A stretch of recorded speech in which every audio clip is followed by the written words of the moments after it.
Today we're going to undertake a series of discussions with Ross McCarthy, a senior behaviourist. He's going to discuss with us some of the cases and some of the behavioural issues that we as practitioners deal with in the Canine and Feline Behaviour Association.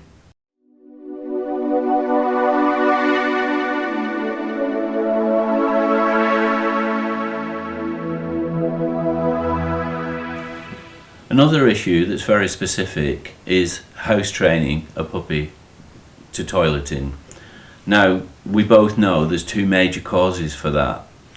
The first is faulty learning at the litter stage.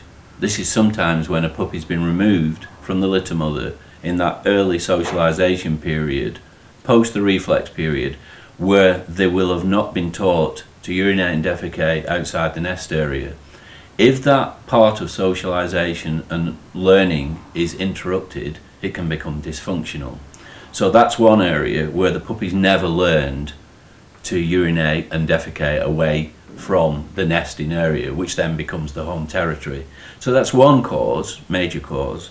The second major cause we know is separation related disorder, and a good example of that would be when a puppy has been run on beyond the 8-week period and then has started to form an attachment.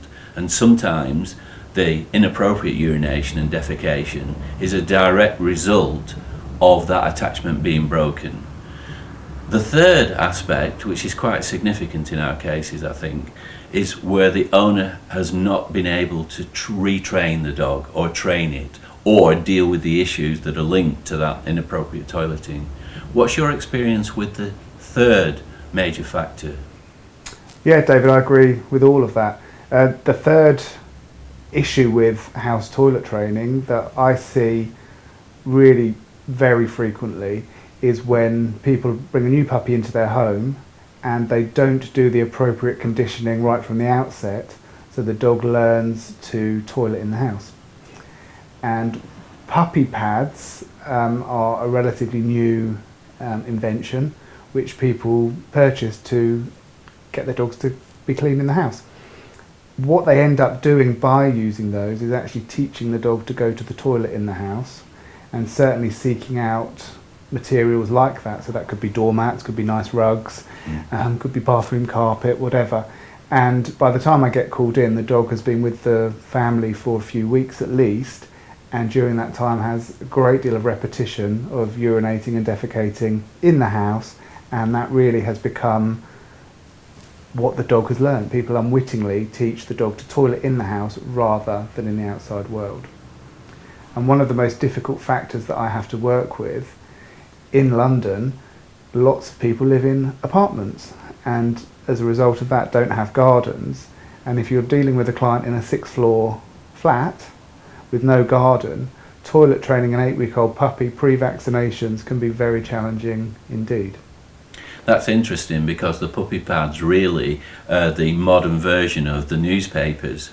Have you got a particular case that you've got in mind where you can give an example of the issues that are caused by that inability to be able to teach the dog properly, to where you can get them into a position where they can change the behaviour?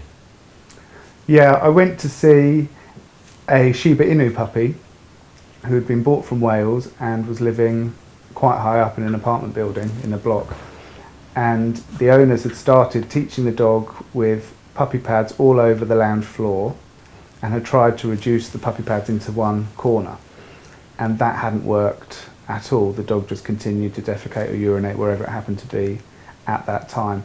So I had to then start retraining the dog from the very beginning, really. So my advice was the removal of the puppy pads, so that we could actually start to teach the dog that in this environment, in this apartment, you do not go to the toilet. All of that happens outside. And because they were so high up, obviously the owners were quite reluctant to keep taking the puppy out every time that they thought it might need to go to the toilet. But really that wasn't a choice. It had to be done, and they had to start taking the puppy out into the street. They lived very close to a nice park, so they had to start taking the puppy out to go to the toilet several times a day after meal times, every couple of hours really, to start conditioning the dog to go to the toilet outside rather than in the apartment. So really we used a cage, so the dog was either in the cage, in the owner's presence under supervision, or outside where it could go to the toilet. And by default of following that, the puppy very quickly became clean, just because the opportunity to go to the toilet in the house wasn't there. And then once they start to go to the toilet outside, the new behaviour is formed, and then life continues with a nice clean home.